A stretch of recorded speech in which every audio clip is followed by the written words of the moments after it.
Hello guys, welcome to my YouTube channel. तो आज तारीख है 27 जून 2026। तो आज हम अपना म्यूचुअल फंड पोर्टफोलियो अपडेट हो चुका है और रिव्यू करेंगे।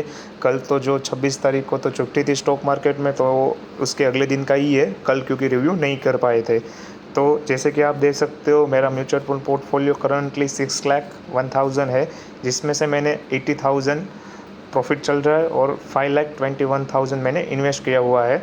करंट मेरा एक्टिव XIRR 25.5 चल रहा है और लाइफ टाइम का 24 चल रहा है, क्योंकि मैंने अब तक रिडीम किया नहीं है कुछ भी। आप देख सकते हैं मेरे पास कई सारे म्यूचुअल फंड है, उसमें से क्वांट स्मॉल कैप फंड है, एक्सिस स्मॉल कैप फंड है, Motilal Oswal mid cap fund है। अगर मैं एक दिन की अगर बात करूं तो डे चार्ज की, तो क्वांट स्मॉल कैप में करीबन 515 का प्रॉफिट है, एक्सिस में 770 का लॉस है, मोतीलाल ओसवाल मिड कैप में 40 रुपये का लॉस है। मेरे पास एक डेट फंड है ICICI का, उसमें 75 का रुपये का प्रॉफिट चल रहा है। पराग पारिक फ्लेक्सी कप है, उसका 1 डे का चेंज 103 माइनस में है। निप्पॉन इंडिया का लार्ज कैप है, जिसमें 10 रुपीज़ का पॉजिटिव है। इतने सारे फंड है, बट मैं सब में इन्वेस्ट नहीं करता। फिलहाल मैं 2 या 3 फंड में ही इन्वेस्ट करता हूँ। बाकी के फंड में मैंने पहले इन्वेस्ट किया हुआ है, जो मैंने रिडीम नहीं किया है। अगर मैं करंट की बात करूँ, करंट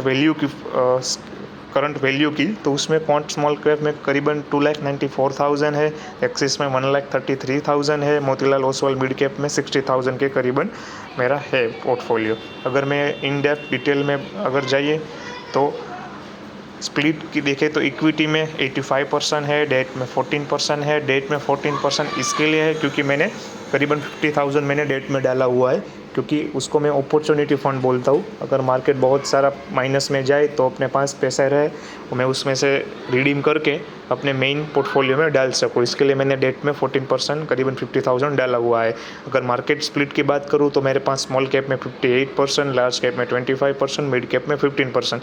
स्मॉल कैप में 58% इसकी वजह से क्योंकि अब हमें अभी भी हमारी उम्र 25-26 है, तो हम ज़्यादा स्मॉल कैप कर सकते हैं। अगर मैं सेक्टर एलोकेशन की बात करूँ तो मेरे पास financial 22%, consumer 13%, health care 13%, energy 12%। अगर मैं स्टॉक कॉन्सेंट्रेशन की बात करूँ तो सबसे ज़्यादा रिलायंस है 4% के साथ, रेपो 2.97% के साथ। ये सब तो फंड मैनेजर सेलेक्ट करते हैं, वैसे ही सब स्टॉक है मेरे पास। अगर मैं बात करूँ तो मेरे पास एक्टिव फंड सब है, पैसिव फंड एक भी नहीं है। तो ये है मेरा म्यूचुअल फंड पोर्टफोलियो। अगर मैं बात करूँ तो मैं 3-4 साल से इन्वेस्ट कर रहा हूँ और रिडीम नहीं कर रहा हूँ, क्योंकि अभी हम लॉन्ग टर्म के बारे में सोच रहे हैं, शॉर्ट टर्म के बारे में नहीं सोच रहे हैं। तो that's it, this is my current mutual fund portfolio. Thank you for watching. Come again Monday और Tuesday to see my mutual fund portfolio update. Thank you.